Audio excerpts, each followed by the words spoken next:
operate in truth, right? Operate in truth. Tell the truth.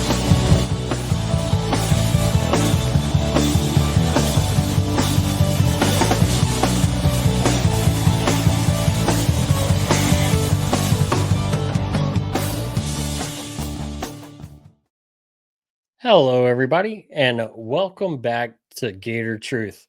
Today is the end of our series talking to opposing podcasters about their team and previewing them for the 2025 season.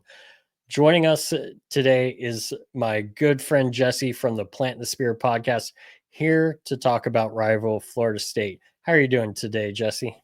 I'm good, man. I appreciate you having me on. Just excited for the season. I don't know if this is like you saved the best for last or the worst for last, but hopefully the worst part is last year and it's over with, man.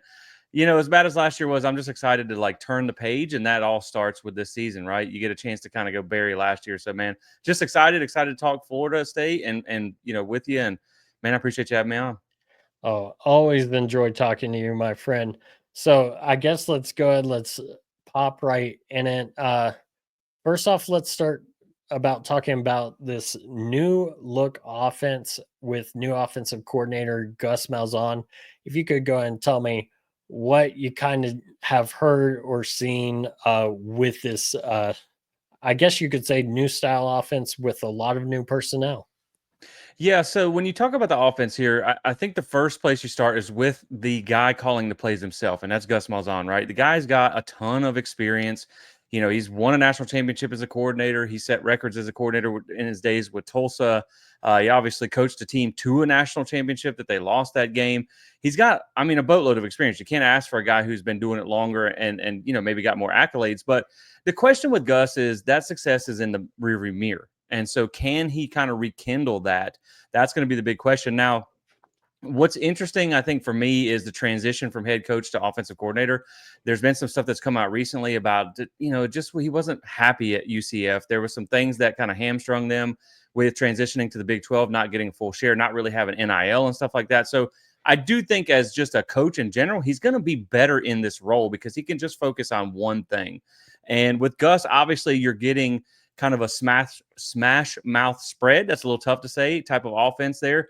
Basically, it kind of is rooted out of the wing T back in the day. He got his start in the high school ranks, but it's evolved since then. So it's kind of that power run with a lot of options, a lot of RPOs and things like that. But it's based out of spread concepts. So he can kind of spread you out and then run. It works best, obviously, with a mobile quarterback, thinking of Cam Newton and the years where they were really successful. They mostly had a mobile quarterback. So I think when you look at the offense in general, look, it's Gus Malzahn. I'm not going to beat around the bush. I think it's a good hire by Florida State, but I think it was a high floor hire, not a high ceiling hire. So I'm thinking, really, we're getting ready to actually talk offense on our channel coming up. And man, if you can get me 31 points a game on average, which is about his career average, I think that puts you in a position to win some games. Like, are you going to go out and pop 50 off every now and then in a Gus Malzahn offense? Maybe, but it's probably not going to be a top 10 offense very often. You can count on running the ball. You can count on taking some deep shots, and you can count on using a mobile quarterback, which is, I'm sure we'll probably get to this, but this is why you brought in Thomas Castellanos. And so, again, man, I don't think you're going to be kind of lighting up the stat sheet, but I think you're going to have a pretty solid offense that can get you around 30 points a game. Now, of course, Thomas Castellanos played a little bit for Gus and UCF, so I'm sure there's Yep. Some familiarity that will help out with transitioning there. About how many new starters would you say there are for this new FSU offense? Guess. Well, the good thing is there's a lot because it was literally one of the worst. I think we were close to 130th in offense last year. It was pitiful. We really couldn't do anything. So I'm glad we're kind of turning the page with an entire new set here. Really, man, when you talk about starters, you could almost see none, right? Because Richie Leonard is kind of the only returning offensive lineman, but he was out after 3 or 4 games last year. So yeah, you could count him as a returning starter, but he only played 3 or 4 of the games for you last year. Basically, everybody else, you got Roydell Williams at running back, who is going to be in there, but I don't think he's going to be the starter this year. Receivers basically all brand new. Tight end, you got Landon Thomas coming back and Amari Williams coming back, but you also got Randy Pittman in there. So maybe 2 to 3 starters tops on the offense, which is a good thing. You basically have 4 new starters on the offensive line, guys that I like. You got a couple of SEC transfers there, one from Vanderbilt, one from Ole Miss. You got Luke Pettibon comes in from Wake Forest at center. He is the highest graded returning center in the ACC this year. So excited to have him as well. Obviously, Thomas Castellanos, a quarterback there. He's got some experience at Boston College. I know people are going to bring up he got benched last year, but you put a scrambling guy in a pro-style offense with Bill O'Brien. It wasn't really something that he wanted to do. It was just kind of inheriting the tools that you had. So I don't really worry too much about that, right? We saw him run for 1,100 yards in 2023, which is a unique skill set. Not a lot of guys can do that at the quarterback position. 2024, he didn't run for nearly as much, but his passing got better. So what I'm hoping really, man, is getting into the Gus Malzahn offense. Gus recruited him out of high school. He actually wanted to go to Florida State, but they wouldn't take him as a quarterback. So he ended up at UCF. But I think the familiarity there with the offense, this is what Gus wants as a quarterback. It's exactly what he wants. He recruited him out of high school. So I think it's going to be a great fit for the system. Is he the best quarterback out there? No, I'm not going to say that, but he can be great in the system. Gus took a converted DB, I think it was Nick Marshall, to a national championship game. So, as long as it's a good fit, I think you're good there. And you surrounded him with some good weapons there. You brought in some transfers at receiver, Deuce Robinson from USC, Squirrel White from Tennessee. You also got some running backs here. Gavin Sawchuk comes in from Oklahoma. He was pretty good in 2023, dealt with some injury last year. And then really the one we're waiting to see is Usman Kroma. He's a 4-star freshman, comes in. Man, they're making some lofty comparisons here to this guy. So I'm really excited to see him. So, Florida State's got some pieces, man, but it's going to be new, a lot of new pieces in a new offense. So it's going to be interesting to see how well they can get gelled before that Alabama game. Yeah, definitely interesting. I do have to thank you for stealing Squirrel White from Tennessee. So now they have to replace all their skill position players. So kudos to Florida State on that. I like it. And then, if you ask a Tennessee fan, he wasn't very good, right? But of course, I was like, well, he led your team in receptions and yards 2 years ago in 23. So I'm excited about him as well. Yeah. And also, before we move off the offense, my listeners are going to kill me if I don't bring up Castellanos and his comments about that opener against the Crimson Tide. Go ahead and tell me your thoughts on that. Also, I understand you may even have a clip on your YouTube page about it. Yeah, we have a short on the YouTube page where we got to ask him about it kind of at media days. We didn't ask him directly about that, but it came up in a couple of questions that we had there. And, man, he has talked about it since the original comments, and he still says, I stand on what I said. He didn't mean it disrespectfully to Alabama. And from what I understand, there were some players, like when he said it, that actually texted him, was like, hey, man, we got your back, right? Like, we're Florida State. And so that's why I'm not mad at it. I think it's one of those where we saw, if you think back to Jameis and kind of some of the stuff, we some dogs, we ain't no puppies or whatever he said at that time. Like, you think back to a guy who has confidence, especially at the quarterback position. Then you look at last year where we had DJU, who was really just kind of a fly on the wall the whole season. Didn't see a lot of leadership qualities there. And I think really all he's trying to do, which is what he said, is, man, I'm just trying to instill confidence in this team. Like, at a place like Florida State, and I know we were terrible last year, but historically, you're supposed to be the hunter, not the hunted. And so I think that's kind of just what he talked about that. Like, man, we're trying to just get back to old school Florida State. So, at the end of the day, man, like, maybe you don't say it about Alabama, like, but what are you going to say about East Texas A&M? That's not going to move the needle. So I don't hate it. I like the confidence from my quarterback. At the end of the day, though, man, if you go out there and lose by 30 and you have a bad game, you're going to look dumb. And so you got to back that stuff up on the field. So if you go back it up on the field, you're the hero. But man, if you're gonna talk it, you got to walk it. Mike Norvell said, "Don't talk about it, be about it." So we'll see if he can back it up. There's some lofty claims, and I'm sure Alabama's going to be ready to headhunt a little bit in that game because of the things you said. But the last thing I'll say on it, man, is people talk about his bulletin board material. If you're not excited and going to play hard for Florida State, Alabama, at 3:30 on national TV, and you needed somebody to say something to get you amped up, then I don't believe that's really going to make a huge difference in the game. Very true. I don't see Alabama needing the motivation be up, especially after what was considered a down year in Tuscaloosa last year. But all right, moving on to the defense. go ahead and tell me, how does this defense stack up to last year? How does it look coming into the season? Man, it's totally different. Both sides of the ball are brand new coordinators. We bring in Tony White from Nebraska, previously of Syracuse, and I'm pretty excited about this, man. Really, the only hesitation that I have is he does come from the Big Ten, and there's not a lot of good offenses in the Big Ten, so that does make me a little bit nervous. But I think if you had to ask me between offense and defense, I'm a lot more excited about the defense because I think the offense will be good enough. I think this defense could be really good. It's a 3-3-5.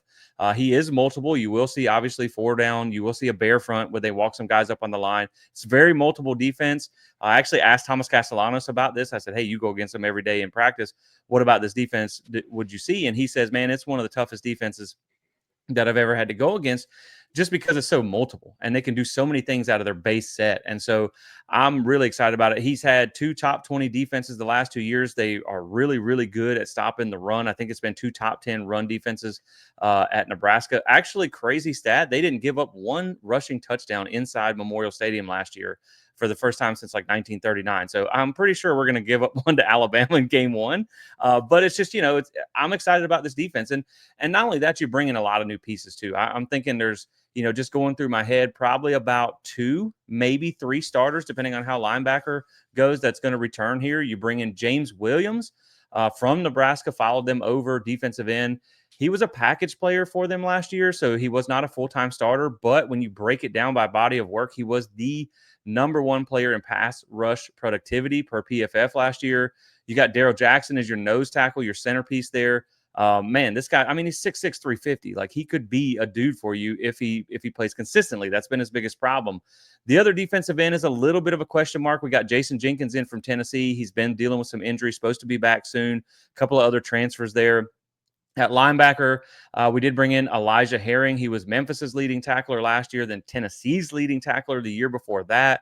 We got a couple returning guys that were pretty. Actually, for the first time in a really long time, I think linebacker might be our strength on defense this year. And I haven't been able to say that in probably a decade. So we got some good pieces there, a little bit of depth. As far as the secondary here, we bring in Jeremiah Wilson. He was a top 5 cornerback in the country last year, coming over from Houston. Had more picks than our entire defense did last year by himself. So excited to have him. It's going to be a kind of a young pup starting on the other side. We got a couple guys that we're looking at here that did play a little bit last year. 3 high safety look most often. You got returner Shaheem Brown, Earl Little Jr. transfer from Alabama. Had a really up and down year last year. Probably your starter there.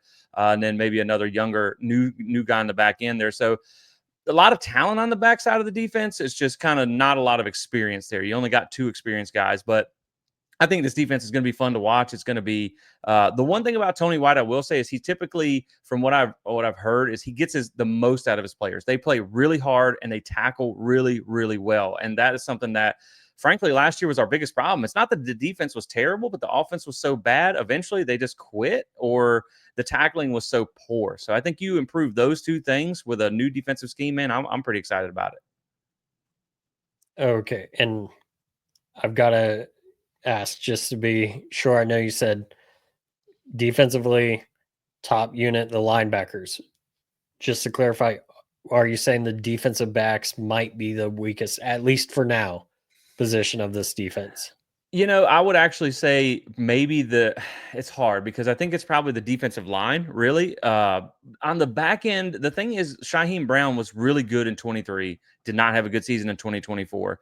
But then you look at Jeremiah Wilson. I feel really good about him. Then you look at the other side, and again, it's going to be a guy we got some talented guys. It's just there's not a lot of experience. And so I think that I wouldn't call it a weak point. It's just more unknown. I think the problem with the defensive line is you've got one proven starter, and that's Darrell Jackson. Everybody else was either a package player or a depth player.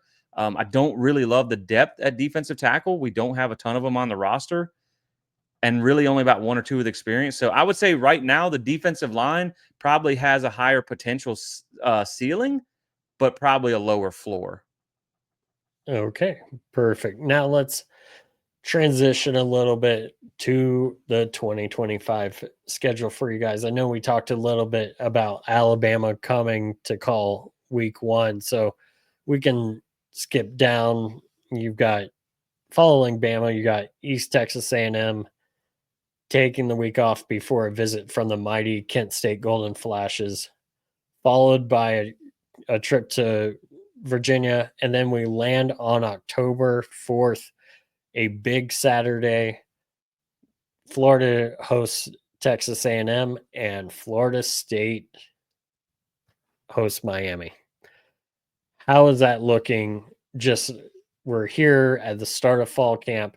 How's that game looking? I'm not looking for a prediction, but just off in the distance. Well, man, right now, the thing about this team right now is it is so hard to predict. This might be one of the toughest teams in the country to predict this year, just from the standpoint of there's so much new. So it's really hard to say, but we're going to learn a lot game one. Obviously, when you take on a team like Alabama right out of the gate, um, when I think what that Bama game is going to tell us is, so if you end up losing that game by like 30, I think it's going to be kind of hard to find some wins on this schedule. I think if you beat Alabama, obviously you feel pretty good about where you're at. And I realize that's not Nick Saban's Alabama, but if you keep it close against Alabama, say you lose by less than 10, then I think you're probably like, okay, I can find us 8 wins on the schedule.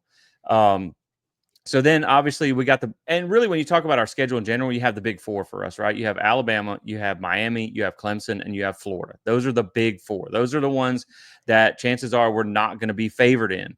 And so really, I think with those 4 games, you can't go 0-4, right? You got to at least go 1-3. I don't expect us to go 4-0. I barely expect us to go 2-2, if we're being honest. If I had to pick one most likely to upset, I think it's Miami because you get them at home and they're replacing a lot.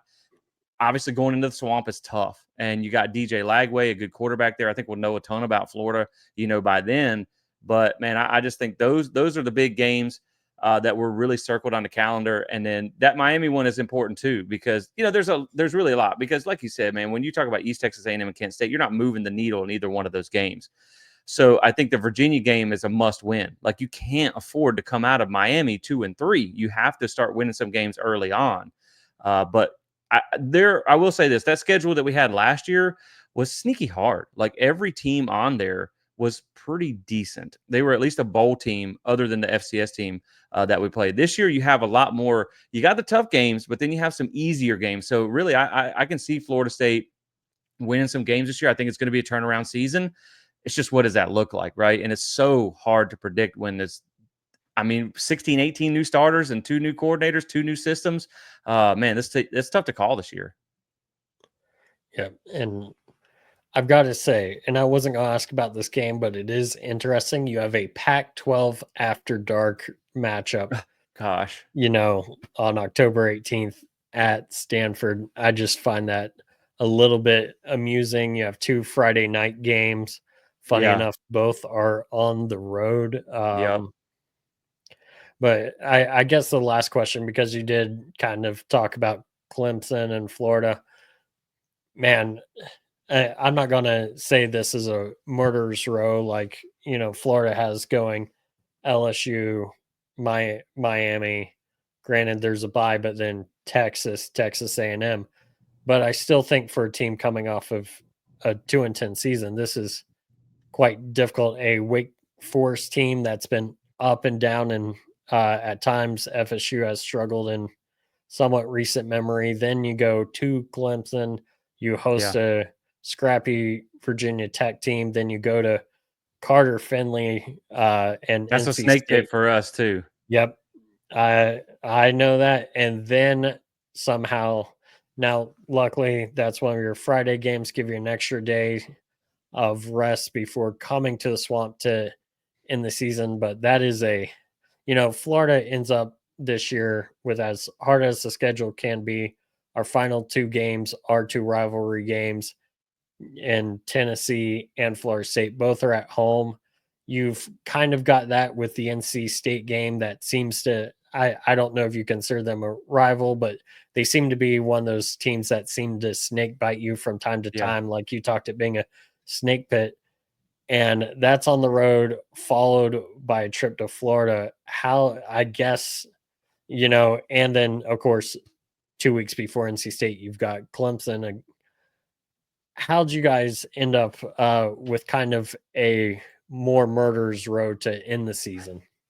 Man, it's tough, right? And I really kind of, could wave a magic wand, what I'd really like to do is move that East Texas A&M game ahead of the Alabama game, kind of as a tune-up with so much new stuff. But what I do like about the schedule is no matter what happens with that Alabama game, you get East Texas A&M, Kent State, and a bye week in between. So you have 3 weeks to recover from that game. You have 3 weeks to work on things that maybe got exposed in the Alabama game. If you win a big game, you don't really have a risk of an emotional hangover. If you lose a bad game, you kind of have time to wipe the slate clean. I think really when you talk about this schedule, I think one of the biggest keys for Florida State this year is you got to win the winnables. And I know that's easy to say for every game, right? We should be favored. We should win. That's easy. It's easier said than done. But the thing is, I think really we're trying to get to about 8-4 this year, which is not up to the standard that we want, but I think that shows progress. And I know we'll probably talk about that in a second, but when you're trying to get to 8 wins and you have 4 games that you're not going to be favored in, well, that leaves you literally zero room for error outside of that. So like you can't go on the road and lose to a Stanford, which look at Miami last year. They went out there to Cal and almost got beat because Should have been beat. right, they should have been beat. The ref saved them on that one. And so that's one that could be tricky. Pitt's never a bad team. Virginia Tech is much worse on the road than they are at home. So I'm glad we're not playing at Lane Stadium. But NC State, like I think we have 1 win there since 2016. And so we just can hardly win there. And so I think it's really, when you look up and down the schedule, it's maybe a little bit tougher because you got, 3 of your last 4 games are on the road, which is at the Swamp, at Death Valley, and at Carter Finley. That's not easy. And then you open with Alabama and you got Miami sandwiched in between there. So it's not an easy schedule. But like I said, I think some of the lower tier teams, when you talk about an East Texas A&M, a Kent State, a Virginia, even a Wake Forest, a Stanford, those are the games you cannot afford to lose. Because if you start losing those games to get where you want to be, you got to start pulling upsets. And yes, it would be great. Like you don't want to go. Our primary rivals are obviously Florida and Miami, and then Clemson's more of like a competitive rival.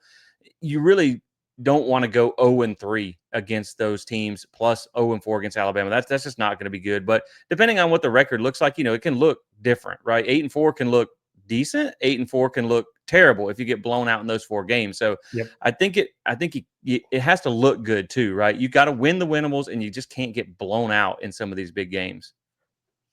Definitely. And one last schedule question, because you beautifully answered one of the questions I had about what a good season looks like. And I brought up you having an extra day to get ready for Florida. What I didn't realize was that other Friday night game was before Miami. So, yeah, I talked about the schedule taketh away, but it looks like the schedule kind of giveth before your 2 rivals. You get 1 extra day. So that's at least good, right? Yeah, and I mean, you get that, and then like I said, I think you get a couple of bye weeks relatively early in the schedule. Well, one's about midway, so I think you have, like I said, with those early games, if you can get some early season momentum, I think that's going to help, right? If you can come out of, the Virginia game at worst 3-1 with a bye week in there already, I think you feel good about the way the rest of the schedule sets up. But just to touch on when you talk about a good season for Florida State, I really think, with so much change, right? With 16 to 18 new starters, with 2 new coordinators, I think every season needs to be looked at in its own kind of bubble, right? I mean, right. You saw Arizona State went from 3-9 to a playoff team. Indiana was the same thing. So I don't think it's unreasonable to expect an entirely different looking season from Florida State, because it's an entirely different program right now. We have 50 new players and 7 out of 10 new coaches. We got some former head coaches on the staff now too as analysts. So I think there's a lot of things that could be changed there. I think good, acceptable is probably 8-4. 9-3 would be a really nice surprise.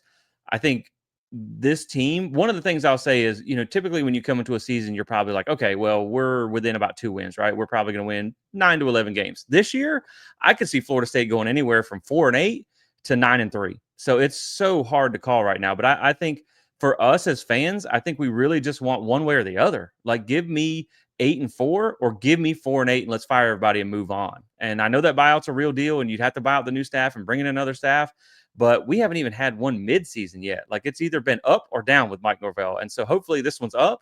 But 8-4 is not good enough. I think you get a pass this year if you can do that and you recruit well, but then you got to get back to like a 10-win floor.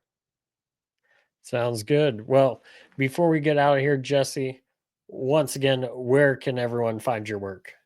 Well, man, you can check us out at plantthespear.com is our website. We have written articles. All of our YouTube videos and podcasts are over there as well. Obviously, you can find us here on YouTube at Plant the Spear. We're getting ready to drop a bunch of preseason content, and we're also on social media, which is where we're most active on Twitter at Plant the Spear 1 there. So, man, I appreciate you having me on. It's always fun. And, when we start doing these, that means football season is close. Probably by the time this drops, we'll have a football game this month. So, man, I'm excited for that. Heck, by the time this drops and you're listening, we might be having a week 0 game. We'll see how it ends up. Yeah. But for now, I'm going to go troll Vol Fanatic show. They seem to be live at the time we're recording this. And had to say it. They deserve it. Oh, they do. With that said, thank you everyone for listening. And as always, go Gators.